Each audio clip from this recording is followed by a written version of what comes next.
তোর আর চাকরি করতে হবে না, বেড়ে যা আমার অফিস থেকে, তুই বাইরে যা। যখন দুঃখে পড়ছিলা তখন আমার মেয়ের হাত ধরে তো নদী পার হচ্ছিলা। এই রাতুলের কথা ছিল আমার মেয়ের এসে বিয়ে করবে। আব্বা, কারে কে খাওয়াইতেছ তুমি? তোমার এখান থেকে যেতে হবে। কান্না করা কি আছে? হ্যাঁ, তুই তো জেনে শুনে আগুনে ঝাঁপ দিয়েছিলে, তাই না? আমি একা থাকতে চাই, আমার নিজের সাথে নিজের লড়াইটা এখনো শেষ হয়নি। আপনাদের সন্তানের মৃত্যুর জন্য আপনি আর অনেক দুজনই দায়ী। মানে? আমরাও তো ভুল করছি, তাই না? তোমাকে না বলছি এই বস্তিতে আর কখনো আসবে না। কেন আসবো না? একটা কথা বলবো? বলো। তুমি আমাকে ডিভোর্স তুমি আমাকে ডিভোর্স দিয়ে নতুন একটা জীবন সঙ্গী বেছে নাও। আমার আশায় আর কখনোই থেকো না। বাহ, স্বার্থপর তুমি। এত সহজে ডিভোর্সের কথা বলে দিলে। সত্য কথাগুলো সহজ হোক বা কঠিন, বলতে তো হবেই, তাই না? হ্যাঁ, তাই তো। যখন আমাকে প্রয়োজন ছিল তখন তুমি আমার কাছে এসেছিলে, আর এখন আমাকে প্রয়োজন নেই তাই আমাকে দূরে ঠেলে দিচ্ছ, তাই না? এখন তো তোমার আমাকে কোনো প্রয়োজনই নেই। এত স্বার্থপর তুমি, শুধুমাত্র স্বার্থের জন্য তুমি আমার কাছে এসেছিলে। আমি এটা তোমার কাছ থেকে আশা করিনি। হ্যাঁ সেটাই, আমি সন্তানের শোকে কাতর হয়ে আছি। তুমি সন্তানের যন্ত্রণা বুঝবে না, কারণ তোমার তো কখনো সন্তানই হবে না। সন্তানের মর্মটা তুমি বুঝবে না। আমার সন্তান হবে না এর জন্যই কি তুমি আমাকে ডিভোর্স দিতে চাচ্ছ? আমি কখনো মা হব না, তোমাকে বাবা ডাক শোনানোর মতো ক্ষমতা আমার কাছে নেই। এটাই কি আমার সবচেয়ে বড় অপরাধ? কি বলতে চাও তুমি? কি আর বলবো, মেঘলা সন্তানের জন্ম দিতে পারে বলে বারবার তোমাকে অপমান করার পরও সে তোমার কাছে ভালো, খুব প্রিয়। আর আমি তোমাকে এতটা ভালোবাসি, তবুও সন্তান জন্ম না দেওয়ার কারণে তুমি আমাকে ডিভোর্স দিতে চাচ্ছ? হ্যাঁ সেটাই, তোমার যেটা ভাবার সেটাই ভাবো। তুমি এখান থেকে প্লিজ চলে যাও, কখনো আর এখানে আসবে না। আমাকে একা থাকতে দাও।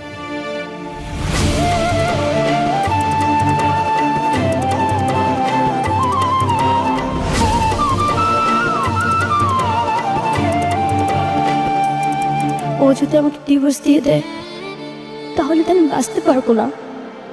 এই পৃথিবীতে আমি মাত্র একজনকেই ভালোবাসি, আর এই ভালোবাসার জন্য আমি সব কিছু করতে রাজি।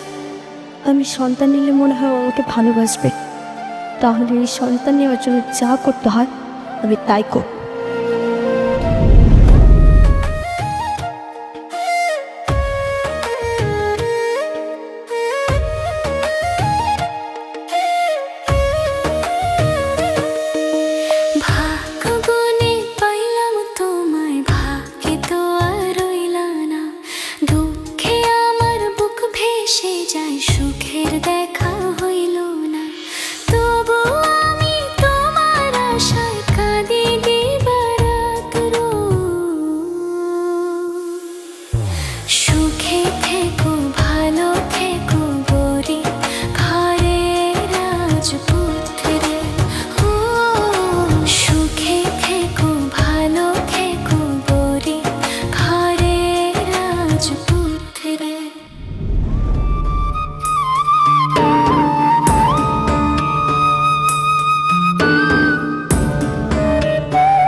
মেঘলা, আব্বা, কিছু কইবা? কেন আইছো তোমরা এত রাইতে? কি রে মা, অফিস থেকে এসে সেই যে এখানে থুম মেরে বয়ে রইছস, কিছুই তো বুঝতেছি না। কিছু হয়েছে? মন খারাপ? না, মন কেন খারাপ থাকবে, সব ঠিকই আছে। ওমা, অনেকের বিষয়ে কিছু ভাবছস? কি করবি জানি না। ওর কথা ভাবতে গেলে আমার সন্তানের কথা মনে পড়ে। ওই আমার যে কষ্টটা দিছে এটা আমি বলতে পারতাছি না আম্মা। মারে ও মা, অনেকই তো কষ্ট পাইতাছে। তোর সন্তানটা মরে গেল, তোরা দুই জায়গায় দুইজন বসে বসে কষ্ট নিয়ে কাঁদতাছস। আমি কই কি, একটু বাইরে দেখ, তোরা দুইজন যদি একসাথে থাকোস তাহলে আমার মনে হয় যে আস্তে আস্তে তোকে কষ্টটা কমে যাবে।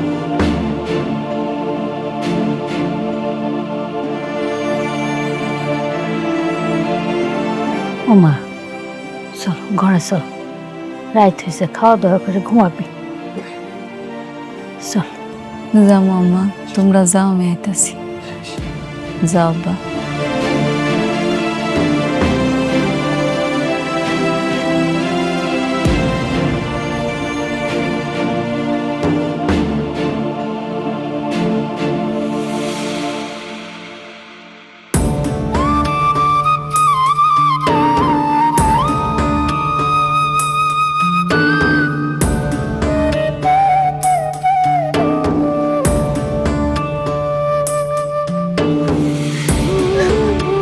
কিরে মা, কান্না করছিস কেন?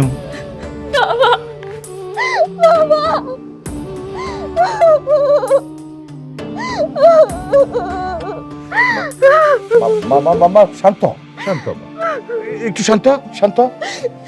কি হচ্ছে মা, কেন কান্না করছিস বল? কেউ কিছু বলেছে? বল আমাকে। বাবা, আমি যে মা হতে পারবো না, এতে কি আমার কোনো দোষ আছে তুমি বলো?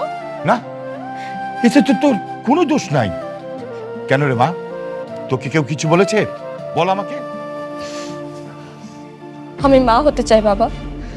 আমি ডাক্তারের সঙ্গে অপারেশনের ব্যাপারে কথা বলতে চাই। অসম্ভব মা, অসম্ভব। এই অপারেশনে অনেক রিস্ক আছে, এটা আমি তোকে কখনোই নিতে দেব না। বাবা, এছাড়া আর কোনো উপায় নেই। আমি অনেকের কাছে যেতে চাই। একটা সন্তান না হলে আমি অনেকের কাছে কিভাবে যাব বলো? এই অপারেশনটা যদি সাকসেসফুল হয় তাহলে তো আমি অনেকের কাছে যেতে পারবো। মারি, তুই কেন বুঝতে পারতাছিস না? এই অপারেশনে 50-50 চান্স। তুই তুই আমার একমাত্র মেয়ে। আমি তোকে ছাড়া বাঁচবো না রে মা। তোর তোর সন্তানের দরকার নাই, বাবা আছে না। তুই সারা জীবন বাবার কাছে থাকবি, সারা জীবন তুই থাকবি মা। তারপরে তুই প্লিজ অপারেশন করার কথা বলিস না, প্লিজ মা। বাবা প্লিজ, আমি অনেককে চাই। আমি অনেককে ছাড়া থাকতে পারবো না বাবা। একটা চান্স নিতে দাও, দেখি কি হয়। বাবা বাবা বাবা, তুমি তো ছোটবেলা থেকে আমি যা চেয়েছি সব কিছু দিয়েছো বলো, কোনোদিন বারণ করোনি। আমার সব আবদার রেখেছো, কোনোদিনও কিছু চেয়েছি তুমি দাওনি, এরকমটা কখনোই হয়নি। তাহলে আজকে এই একটা জিনিস চাচ্ছি, লাস্ট চাও তোমার কাছে বাবা।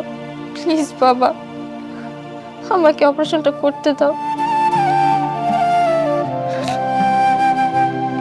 ঠিক আছে, আমি সাব্বিরকে বলে দিচ্ছি তোকে ডাক্তারের কাছে নিয়ে যাবে। আমি জানি না কি হবে, কিন্তু আমি আমার মেয়েকে হারাতে চাই না বাবা। তোকে আমি বড্ড ভালোবাসি বাবা, বড্ড ভালোবাসি।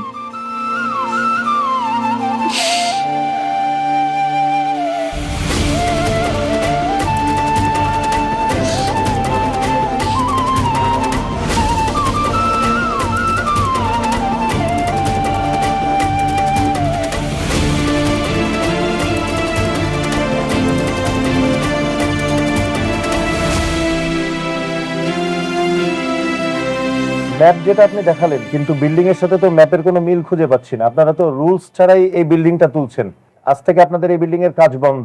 সবকিছু তো ঠিক ছিল, সরকারিভাবে পরীক্ষিত। শালিমা বিল্ডার্স তো কখনো 2 নম্বরে করে বিজনেস করে না স্যার। দেখেন, ছোট কোম্পানি বা বড় কোম্পানি বলে কোনো কথা নেই, আইন সবার জন্য সমান। আপনারা যদি এভাবে বেআইনিভাবে কাজ করেন, আজ থেকে এই প্রজেক্টের কাজ বন্ধ, যতক্ষণ না পর্যন্ত আপনারা নিয়ম মেনটেন না করবেন। আরে স্যার, আপনি ওদের সাথে এত কথা বলতেছেন কেন? শুনেন, এরকম আরো অনেক প্রজেক্ট আছে, সেগুলো তদন্ত করতে হবে। তদন্ত করলে আপনি বুঝতে পারবেন যে এখানে দুর্নীতি আছে কিনা। তাহলে আপনার চোখের সামনে সব কিছু ক্লিয়ার হয়ে যাবে, সব দুর্নীতি দিয়ে ভরা।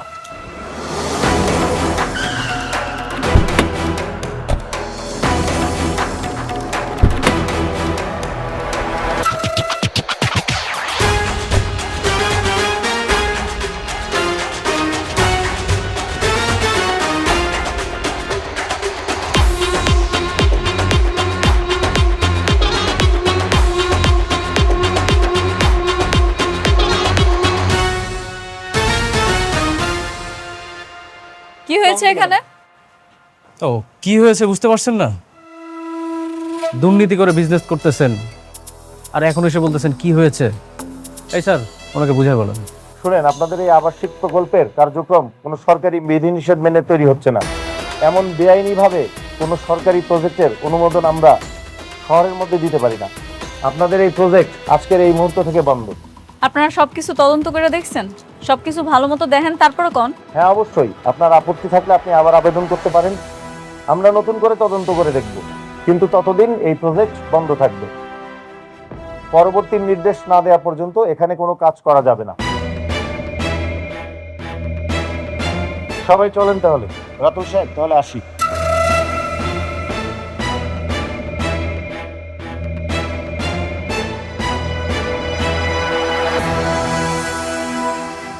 খেলা কিন্তু আবার জমে গেছে।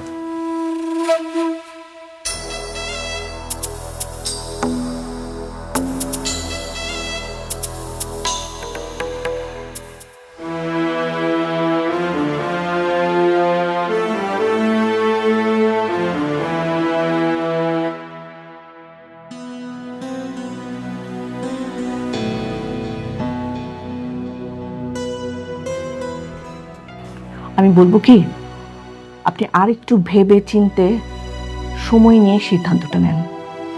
আমি বারবার বলছি, এই অপারেশনটা খুবই ক্রিটিক্যাল একটা অপারেশন।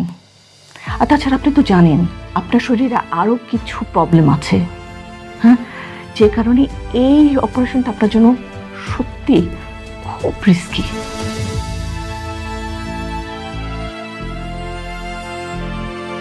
আমি সব রকম রিস্ক নিতে চাই, আপনি ব্যবস্থা করুন। Well and good. আমাদের তো টেস্ট সবই হয়ে গেছে, রিপোর্টও সব এসে গেছে। তাহলে আপনারা যদি রাজি থাকেন, আমরা কালকে বিকেলের মধ্যে অপারেশনটা করে ফেলতে পারি। Okay, thank you. Best of luck. Ma'am, yes, আপনার রাউন্ডের সময় হয়ে গেছে। Oh sure, I have to go. আমি আবার আপনাদের অনুরোধ করব, আপনারা আর একটু সময় নিয়ে ভাবেন, ডিসিশন নেন। আর যদি ফাইনালি করে ফেলেন যে অপারেশন করবেন, তাহলে পরে আপনারা একটু অ্যাকাউন্টসে যোগাযোগ করবেন, ঠিক আছে?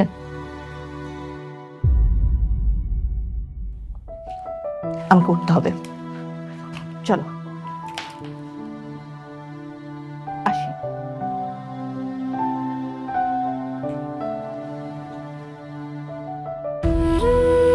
বৃষ্টি, কেন শুধু শুধু নিজের জীবনে এত বড় একটা রিস্ক নিচ্ছ বল? তোমার কি দরকার এখন সন্তান নেওয়ার? সন্তান না নিলে তো অনেকে আমাকে ডিভোর্স দিতে চাচ্ছে। আমি যদি সন্তানের মা হতে না পারি, তাহলে আমি কিভাবে অনেকের সামনে স্ত্রীর অধিকার নিয়ে দাঁড়াবো বলো? দরকার নেই এরকম অধিকারের। দেখো বৃষ্টি, যে তোমাকে ভালোবাসবে, যে তোমাকে মন থেকে ভালোবাসবে, সে কখনো অজুহাত দেখাবে না যে আমার জন্য হাত কাটো তাহলে আমি তোমাকে ভালোবাসবো, আমার জন্য আত্মহত্যা করো আমি তোমাকে ভালোবাসবো।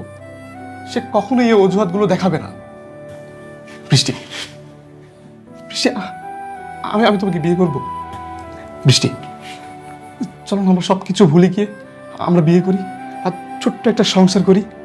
হ্যাঁ, হয়তো তোমার সন্তানের কারণে আমাদের ঘরটা খালি খালি লাগবে, কিন্তু আমি আমার বৃষ্টিকে তো পাবো। বৃষ্টি, তুমি আমার এই কথাটা রাখো। আমি সত্যি তোমাকে অনেক ভালোবাসি, অনেক ভালো রাখবো, অনেক সুখে রাখবো। দেখো সাব্বির, আমি জানি তুমি আমাকে প্রচণ্ড ভালোবাসো। আমি তোমার ভালোবাসাকে সম্মান করি, কিন্তু বিশ্বাস করো, আমি আমার জীবনে অনেককে ছাড়া অন্য কাউকে ভাবতেই পারি না। আমার ওকেই লাগবে, এই জন্য যা করতে হয় আমি তাই করব।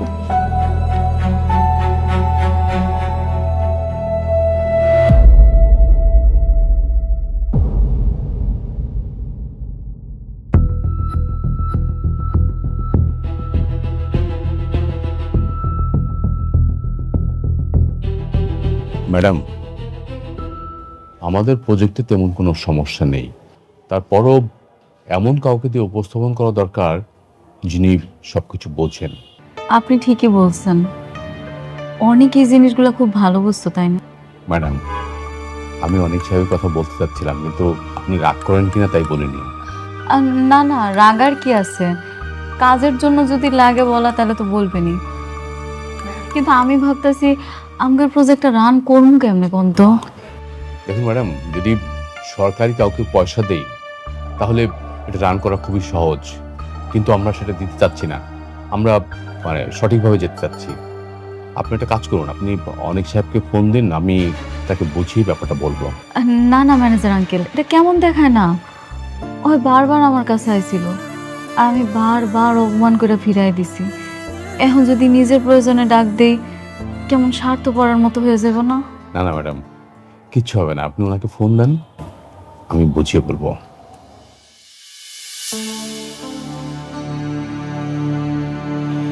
আচ্ছা ঠিক আছে।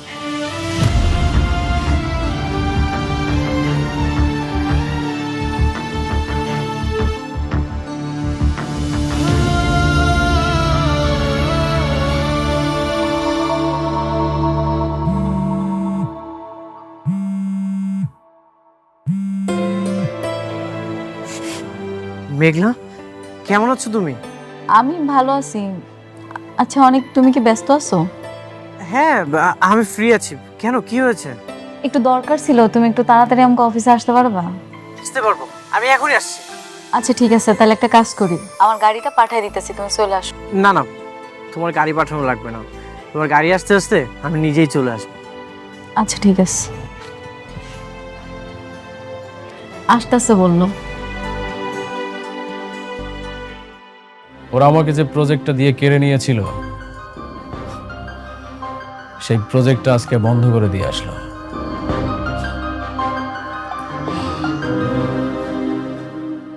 Very good. এভাবেই আস্তে আস্তে ওদের সবর মারতে হবে। মেঘলা ভেবেছিল মনে হয় আমি ফুরিয়ে গেছি, কিন্তু ও জানে না এই রাতুল রাজ কি জিনিস। অনেকের বড় কোনো শিক্ষাই দিতে পারলাম না, যতদিন তা না পারবো ততদিন আমি শান্তি পাবো না রাতুল। তুমি একটু ধৈর্য ধরো, ও তো এমনিতেই একটা বস্তির ফকির, ওর হিসাবটা না হয় তোলা থাকলো। বাট বি কেয়ারফুল রাতুল, ভেবে চিনতে আগাতে হবে। মনে রাখবে শালিমা গ্রুপ বেশ শক্তিশালী, একটু 19-20 হলে উল্টো আমাদের গলায় কিন্তু দড়ি পড়বে, কথাটা মনে রেখো। আপনি এই বিষয়ে কোনো টেনশন করবেন না কেন, আমি একদম হিসাব নিকাশ খুব সুন্দর করে কষে তারপর শালিমা গ্রুপকে ধ্বংস করতে নেমেছে।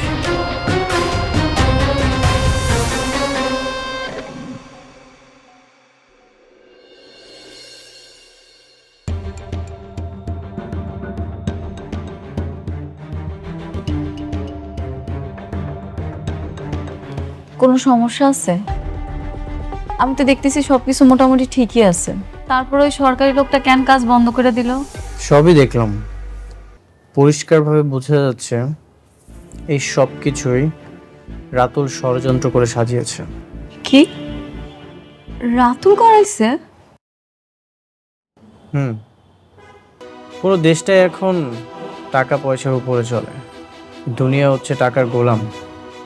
তুমি চিন্তা করো না, আমি তো আছি, আমি সব কিছু দেখে নিব। থ্যাংক ইউ অনেক সাহেব, আমরা জানতাম যে আপনি পারবেন। রাতুল ছেলেটা বড় বেয়াদব, সব জায়গায় না সবার ক্ষতি করে বেড়ায়। রাতুল আমার পুরো জীবনটাই ধ্বংস করে দিয়েছে, সব কিছু এলোমেলো করে দিয়েছে।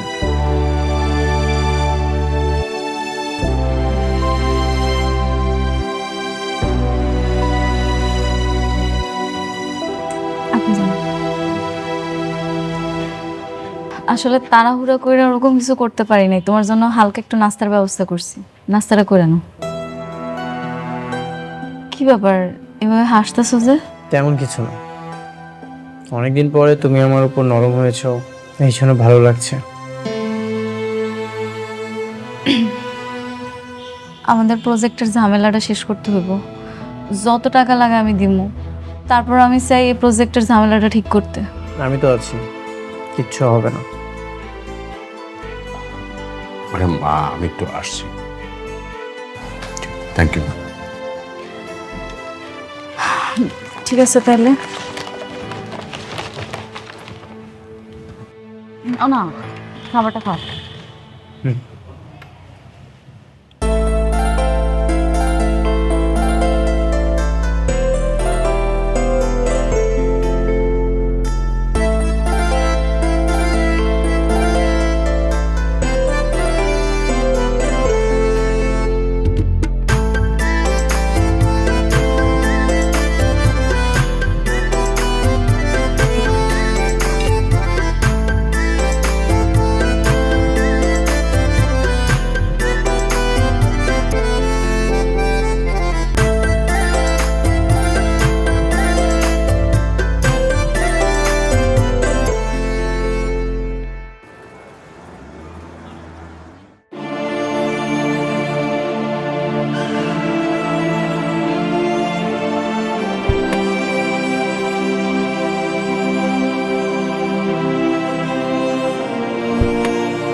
কি হলো, তুমি কোথায় যাচ্ছ? কেন, তোমার সাথে যাচ্ছি। না, তোমাকে কোথাও যেতে হবে না, তুমি এখানেই থাকো, আমি আসছি।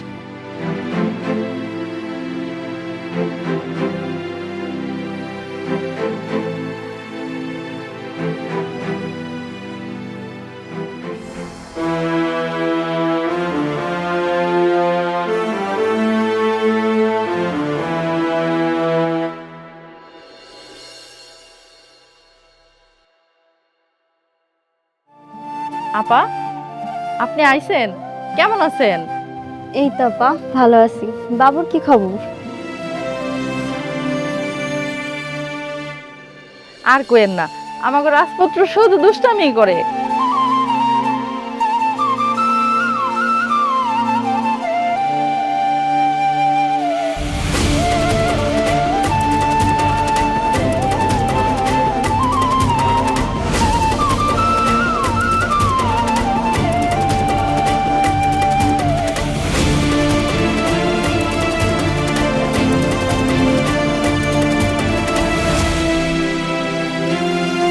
আপা, আপনার চোখে পানি, আপনি কাঁদতাছেন কেন? ও কিছু না আপা, কালকে আমার অপারেশন, জানি না বাঁচবো নাকি মরে যাব। যদি আর না ফিরি তাহলে ভাববেন আমি আর এই পৃথিবীতে নেই। কিসের অপারেশন? কি হয়েছে আপনার? আমার তো কখনো সন্তান হবে না, কিন্তু প্রত্যেকটা মেয়েরই তো স্বপ্ন সে মাতৃত্বের স্বাদ গ্রহণ করবে, তার একটা ছোট্ট সন্তান থাকবে, সারাক্ষণ মা মা বলে ডাকবে। জানে না পা, এই সন্তানের জন্য না আমার সংসারটাও ভেঙে যাচ্ছে। এই অপারেশনটা করে যদি আমার সন্তান হয় তাহলে আমার সংসারটাও টিকে যাবে, এই জন্যই আমি অপারেশনটা করছি। আপনার কিচ্ছু হইব না আপা, আপনার জন্য দোয়া করি, আপনি জানি তাড়াতাড়ি সুস্থ হয়ে ফেরেন। যদি সুস্থ হয়ে ফিরি তাহলে তো আলহামদুলিল্লাহ, তখন আবার আসবো। ওর দিকে খেয়াল রাখবেন আপা, আমি না থাকলেও যেন ওর যত্নে কোনো অবহেলা না হয়।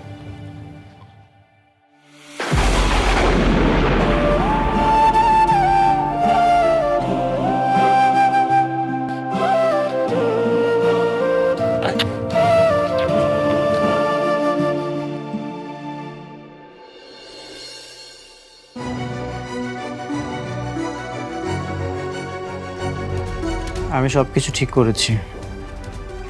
ওরা ডিজাইনটা নকল করার চেষ্টা করছে। আমি সব কিছু আবার নতুন করে বের করেছি।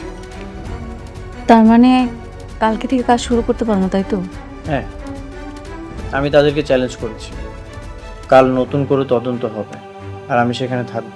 তাহলে তো খুব ভালো। একটা কাজ করি না হয়, আমিও যাবো। কখন যাবা তুমি? আমারে কও, আমিও যাবো। ঠিক আছে, আমি তোমাকে সময়টা জানিয়ে দেব। দেখো মেঘলা, তোমার কাজ মানেই তো আমার কাজ, তাই না? ভাবছিলাম কালকে আমি আমার সন্তানের কবরটা দেখতে যাব, কিন্তু একটার পর একটা ঝামেলা হইতেই আছে। জানি না এই ঝামেলা শেষ হইব কবে। আগে ঝামেলাটা শেষ হোক, তারপর না হয় আমি আমার সন্তানের কবরটা দেখি। তুমি চাইলে যেতে পারো, আমি সব কিছু সামলে নিব। তুমি তো এখন পর্যন্ত বাবুর কবরটা দেখোনি। তুমি নিজের হাতে আমার সন্তানের কবর দিছিলা না? হ্যাঁ। তোমার কি একটুও খারাপ লাগে নাই? বুকটা ফেটে যাচ্ছিল। বাবা হয়ে নিজের সন্তানকে ধরে রাখতে পারিনি।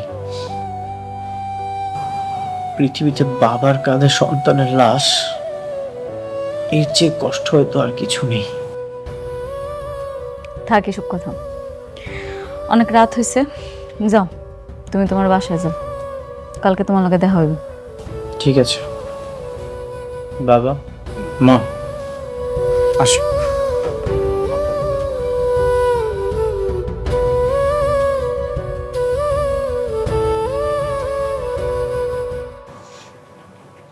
আমার তো কালকে অপারেশন, জানি না বাঁচবো নাকি মারা যাব। আমি চাই আমার অপারেশনের আগে অনেককে আসতে বলবো, ওকে ওর সন্তানের কথা বলে যাব। অনেক আর মেঘলার সন্তান যাতে সুখে দুঃখে একসঙ্গে থাকতে পারে। না না,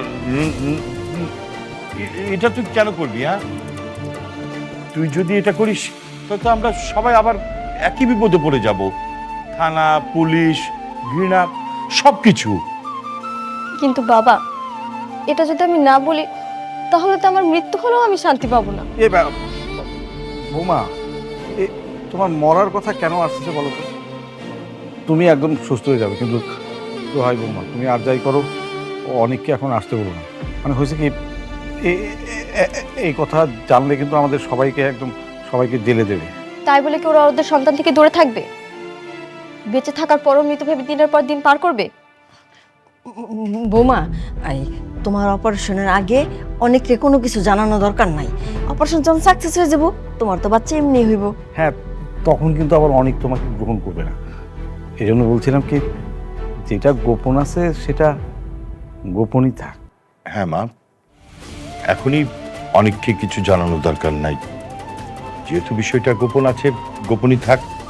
আমরা সময় সুযোগ বুঝে অনেককে বুঝিয়ে বলবো।